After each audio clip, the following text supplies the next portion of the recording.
cuaca hujan lagi. Tapi saya sangat bersyukur punya teman-teman rekan sejawat yang masih mau bekerja sama hingga sore hari ini. Sekali lagi boleh Bapak Ibu, selamat sore Bapak Ibu. Sore, sore, sore, sore. Yes. Kalau kemarin Yayasan SD Santo Tarsisius Jaya Jaya Jaya, kita coba ya, SD Santo Tarsisius tetap Jaya Jaya Jaya.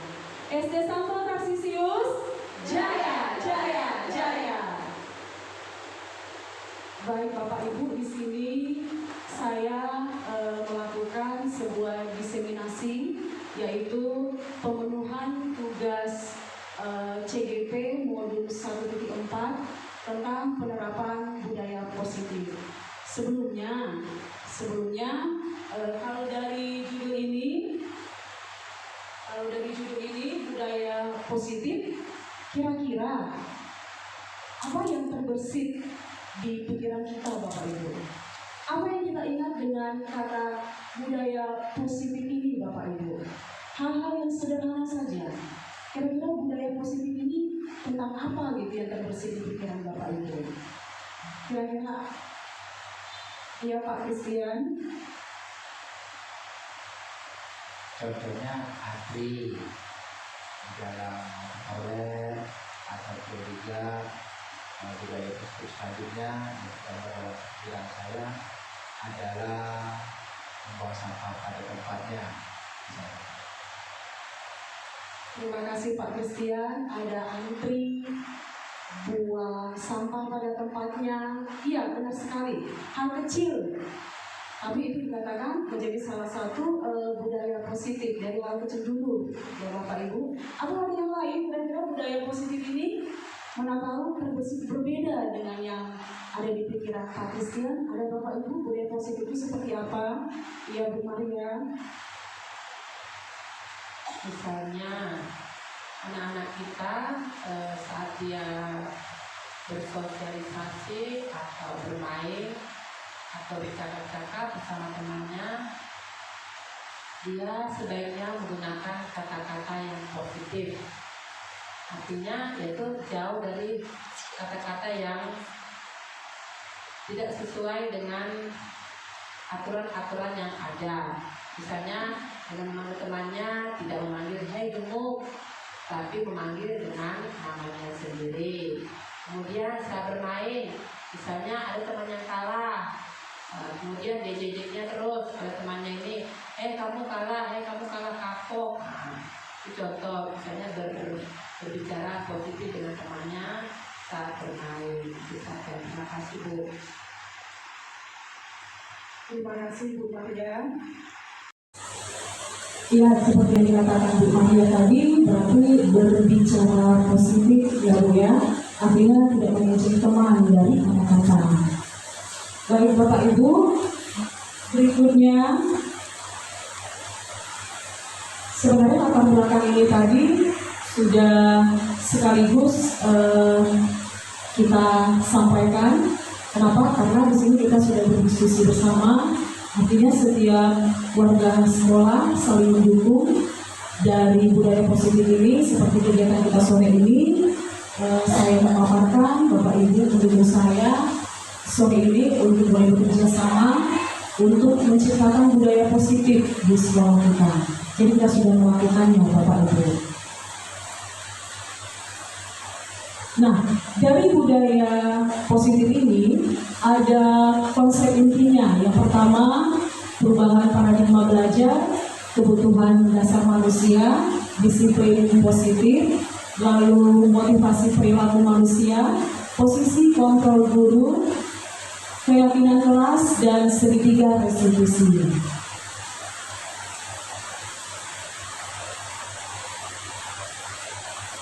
Yang pertama, perubahan paradigma belajar. Perubahan paradigma belajar ini Bapak Ibu berdasarkan prinsip pembelajaran berdiferensiasi. Kenapa dia berdiferensiasi? Sebenarnya awalnya itu untuk mendukung pembelajaran filosofi Ki Hajar Dewantara. yang mengatakan bahwa peserta didik itu dia harus kita ciptakan kodrat dirinya siapa sesuai dengan kodrat alam dan kodrat zaman, sehingga terdapat pembelajaran berdiferensiasi yang dia menciptakan profil pelajar Pancasila atau istilah lain juga nilai-nilai kebajikan katanya. Nah, kalau untuk profil pelajar Pancasila, saya yakin kita semua sudah tahu ya Bapak Ibu, ada 6 dimensi.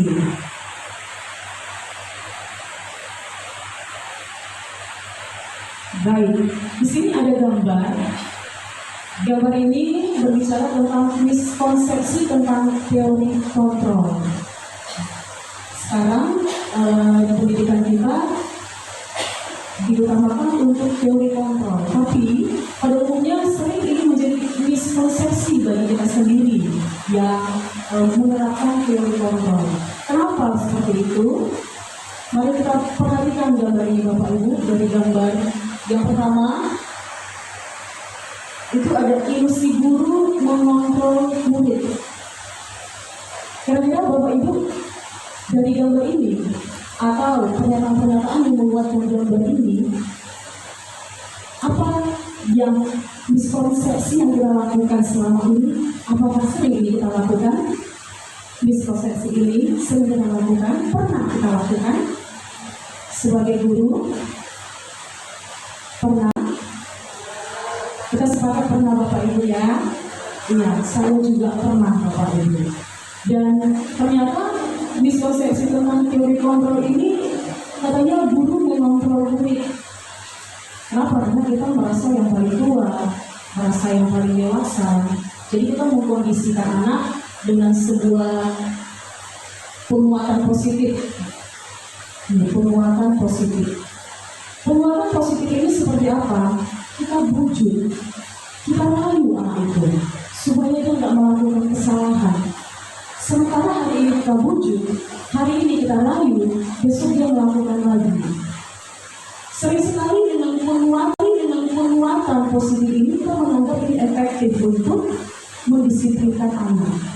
Ternyata pada umumnya sering mereka mengulang lagi besoknya. Lalu ini sering kita marah ya. Saya juga marah Bapak Ibu kalau misalnya melihat ada anak melakukan kesalahan. Bahkan sering apalagi guru SD ya penuh dengan suara yang harus berulang-ulang, bahkan berteriak untuk mendiamkan murid. Namun ternyata sering sekali ketika kita marah, ketika kita mengkritik, mereka memang berubah saat itu, tapi esok mengulang kembali. Dan yang terakhir di sini, sering sekali kita orang dewasa menganggap bahwa semua teori, semua ucapan yang kita ucapkan itu benar untuk mendidik seorang anak. Padahal belum tentu.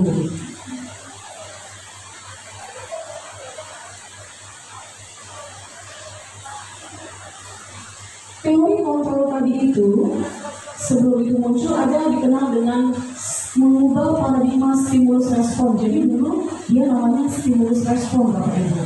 Kalau dulu stimulus respon itu seperti apa? Pernyataan-pernyataan yang sering kita lakukan di kehidupan sehari-hari,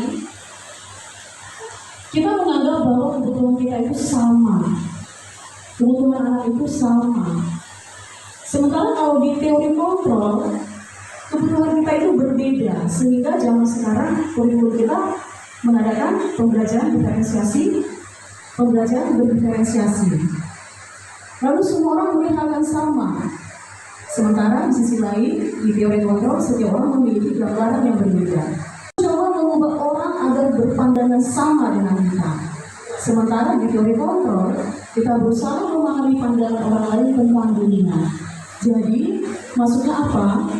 Yang kalau di bagian 3 ini, kita jangan memaksa orang memandang sama dengan cara berpikir kita, tapi kita sama-sama memikirkan atau memandang sesuatu itu yang sama. Contohnya, saya nggak mungkin masalah pikiran saya ke murid, tapi bagaimana kami memandang sebuah sekolah, bisa saja persepsi kami sama. Bagaimana kami memandang sebuah objek, bisa saja persepsi kami sama. Tapi pikiran mereka itu tidak mungkin saya samakan. dengan pikiran saya. Lalu perilaku buruk dilihat sebagai suatu kesalahan. Sementara di teori kontrol, perilaku itu memiliki tujuan. Jadi ternyata ketika anak-anak itu melakukan sebuah kesalahan, dia punya alasan. Alasan-alasan ini nanti berhubungan dengan kebutuhan dasar manusia.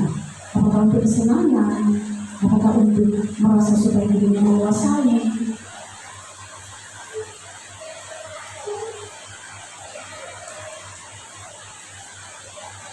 Bagian kedua, kalau tadi tentang paradigma belajar, ini bagian kedua, disiplin positif. Disiplin positif ini bertujuan untuk menumbuhkan kesadaran serta memberdayakan peserta didik tanpa penghargaan, tanpa hukuman, dan tanpa ancaman. Berbeda ya Bapak Ibu, sementara disiplin yang sering kita terapkan itu pasti ada sebuah hukuman, ya, atau sering kita dengar dengan istilah sanksi. Yang tujuannya agar siswa berperilaku sesuai nilai-nilai kebajikan.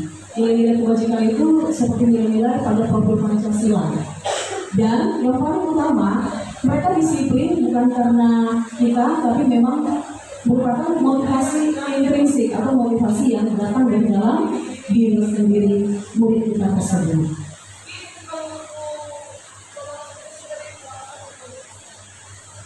Tujuan disiplin positif ada 3. Yang pertama itu menanamkan untuk diri sendiri. Yang kedua, dapat menumbuhkan kesadaran diri berdasarkan nilai-nilai kebajikan atau nilai-nilai profil Pancasila. Dan dapat menumbuhkan motivasi siswa tanpa paksaan atau hukuman.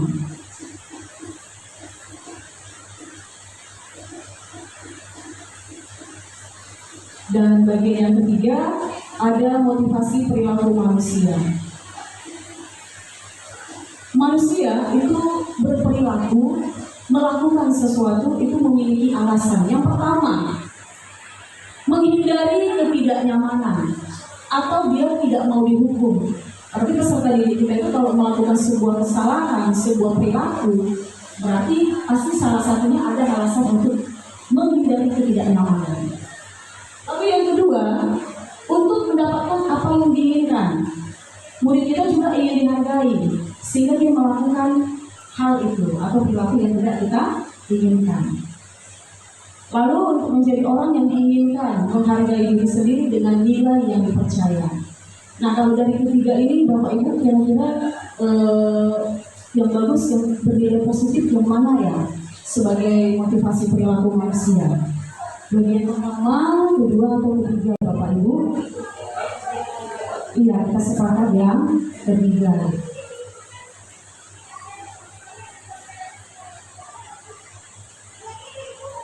Nah, untuk menjadi bagian ketiga tadi itu, untuk menjadi orang yang diinginkan dan menghargai diri sendiri dengan nilai yang dipercaya. Artinya, menghindari hukuman dan penghargaan yang berlebihan agar mengurangi motivasi eksternal. Jadi, kalau bagian ketiga ini, dia tidak dari motivasi eksternal, tapi sudah lebih dari dalam dirinya untuk melakukan sebuah tindakan. Berikutnya yang keempat ada kebutuhan dasar manusia. Semua anak-anak kita, bahkan bukan anak-anak kita saja pun melakukan sesuatu pasti karena ada kebutuhan dasar. Yang pertama itu sekali adalah kebutuhan bertahan hidup. Ya kan Bapak Ibu, apapun yang kita lakukan hingga sore hari ini, pasti kebutuhan paling utama adalah bertahan hidup. Lalu ada penguasaan, kasih sayang dan rasa diterima, kesenangan dan kebebasan. Begitu juga ternyata anak-anak didik kita. Ada yang melakukan itu karena penguasaan, atau rasa ingin diterima, atau senang, iseng, atau merasa ingin bebas. Mungkin mereka tidak dapatkan di rumah, sehingga mereka melakukan itu di sekolah.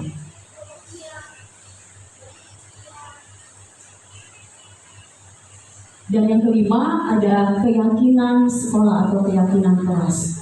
Karena dikatakan setiap kita atau setiap manusia itu melakukan sesuatu pasti karena ada alasannya, maka supaya dia teratur, dia diatur dalam sebuah keyakinan kelas. Maka dikatakan tadi bahwa setiap manusia tidak mungkin kita dapat mengontrol anak didik kita tidak dapat mengontrol orang lain. Sehingga bagaimana caranya? Dengan cara membuat kesepakatan bersama, yaitu keyakinan kelas. Keyakinan kelas ini kita semua sudah tahu ya Bapak Ibu bahwa itu merupakan kesepakatan bersama. Dan ternyata semakin banyak pernyataan keyakinan kelas itu semakin tidak efektif. Maka dia harus semakin sedikit, semakin detail, bahkan semakin terperinci kalimatnya, maka dia lebih baik menjadi sebuah keyakinan kelas.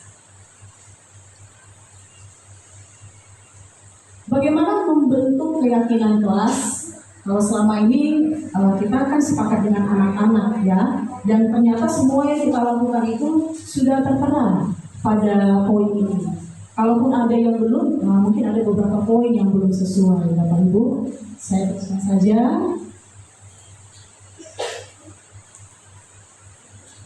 Yang kelima ada posisi kontrol guru. Nah ternyata kalau dari gambar ini ada penghukum, pembuat rasa bersalah, teman, pemantau, manajer. Kita lebih sering di bagian mana Bapak Ibu? Saya mau di penghukum, mau juga di pembuat rasa bersalah, mau juga di pemantau. Apakah kita sama Bapak Ibu? Semua kita pernah melakukan beberapa dari posisi kontrol ini. Nah, dari kelima posisi kontrol ini, kalau yang dikatakan penghukum seperti biasa, berarti ini sampai mengenai fisik. Lalu pembuat rasa bersalah ini pada umumnya dari verbal, omongan, sehingga membuat anak itu menjadi minder. Dan seolah kita membuat kita ini nggak salah, atau kita minta dikasihani sebagai guru. Contoh, kamu nggak kasihan ya sama ibu, banyak loh tugas yang dikasihkan kepala sekolah. Jadi paham lah, ya itu salah satu juga ternyata pembuat rasa bersalah. Kalimat seperti itu. Lalu yang ketiga ada teman. Kalau teman ini kita tahu Bapak Ibu lebih care. Lalu pemantau ini yang sering kita buat jurnal, ada data anak itu. Jadi ini lebih ke pakai data ya kalau pemantau. Lalu yang manajer ini dia mengatur sehingga dia ketika mengatur bukan hanya sebagai pengatur, tapi dia membentuk anak itu juga bisa memanage dirinya. Dia menciptakan anak itu bisa mengatur dirinya. Sehingga apa? Ketika dia punya masalah, bukan kita guru yang menemukan solusinya, tapi kita giring dia yang akan menemukan solusi dari masalahnya. Kita bertanya kembali ke dia.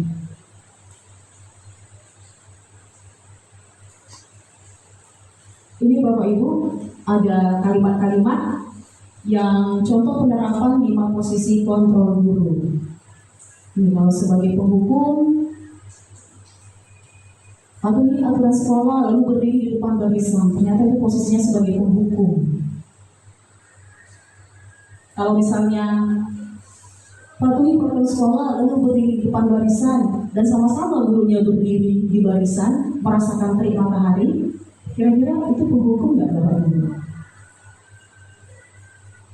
Penghukum tidak kalau kita sama dengan murid itu berdiri di barisan itu di bawah terik matahari, kira-kira itu penghukum tidak Bapak Ibu? Penghukum.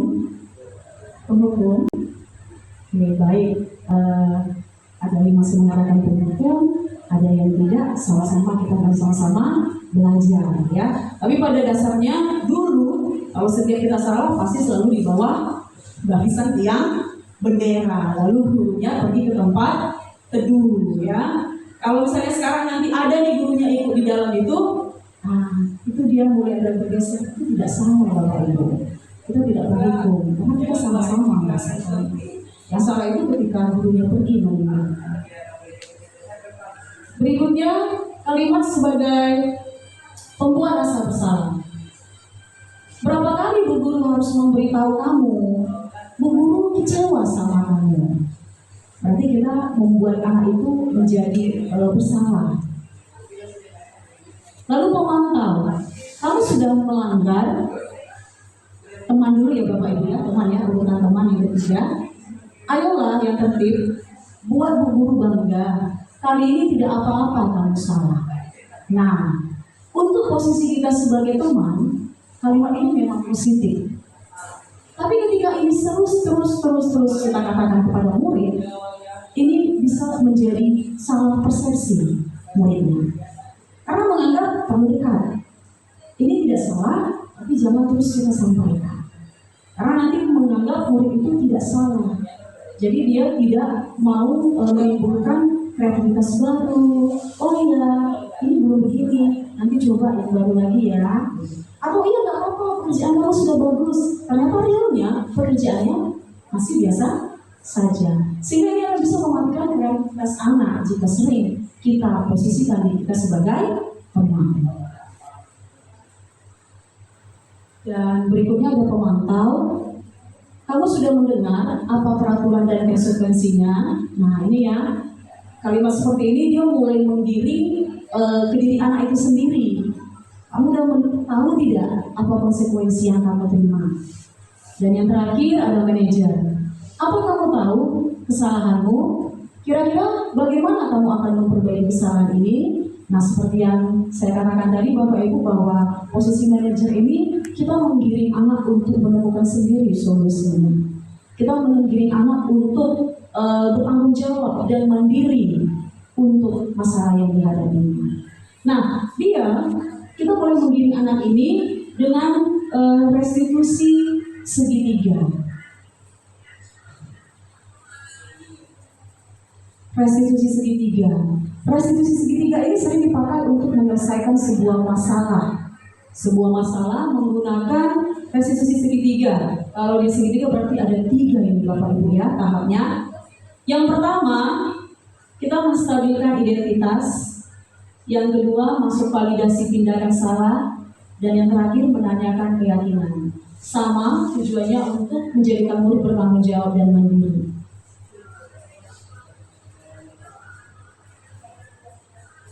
Kalau pada menstabilkan identitas, ini tahapannya kita menanyakan anak itu dulu. Menanyakan anak itu seperti biasa kita lakukan Bapak Ibu, mengapa? Apa benar? Jadi kita giring dia untuk mengakui. Diakui dulu benar ya, mengapa dan apa benar kamu.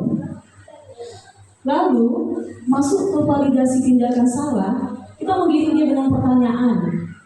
Kamu tahu tidak apa keyakinan kelas yang sudah kita langgar? Karena tadi kita sudah buat keyakinan kelas. Dan masuk ke menanyakan keyakinan. Nah, dari keyakinan yang sudah kita buat, kira-kira mana yang harus kamu lebih lakukan? Nanti dia sendiri yang menjawab. Kira-kira apa harus kamu buat? Dia sendiri yang menentukan. Dan ini kemarin juga sudah saya terapkan kepada Tio.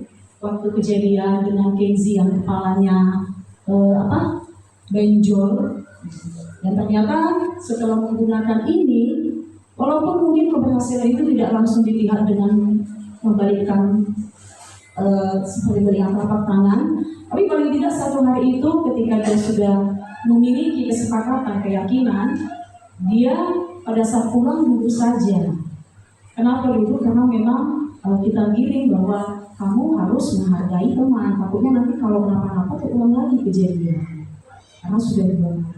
Pada saat itu sampai pulang dia memang duduk saja dan berbicara dengan temannya. Bukan dia menjadi tidak berbau Bapak Ibu, bukan, tapi dia diam dan sambil berbicara, makan siang dengan temannya. Nah, dari segitiga restitusi ini, dari semua Bapak Ibu yang sudah saya paparkan sore hari ini, kesimpulannya yang pertama, dengan menerapkan budaya positif akan mewujudkan tujuan pendidikan sesuai filosofi Ki Hajar Dewantara. Seperti yang tadi, bahwa tujuan filosofi pendidikan Ki Hajar Dewantara, bagaimana kita menumbuhkan kodrat anak itu sendiri. Karena setiap kodrat anak pasti berbeda-beda. Lalu yang kedua, budaya positif dapat dicapai melalui peran guru penggerak seperti berpihak pada murid, mandiri, kolaboratif, inovatif, dan reflektif. Setiap guru bisa melakukan peran ini, berkolaborasi, dan berpihak kepada murid, inovatif, dan reflektif. Dan yang terakhir, salah satu nilai yang menjadi tujuan melalui visi guru penggerak adalah nilai-nilai disiplin positif. Hal ini akan menunjukkan murid dengan karakter profil Pancasila. Baik Bapak Ibu,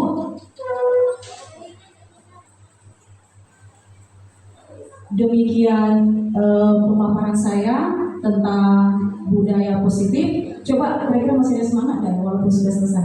Tepuk semangat 1 kali, tepuk semangat 2 kali, tepuk semangat 3 kali.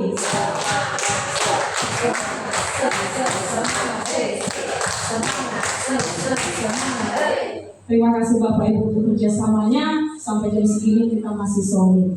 Saya kalau ada sepanjang pembicaraan, sikap, etika atau bahasa saya yang tidak pas dengan Bapak Ibu, saya mohon maaf. Jaya, jaya, jaya. SD Santo. Jaya, jaya, jaya.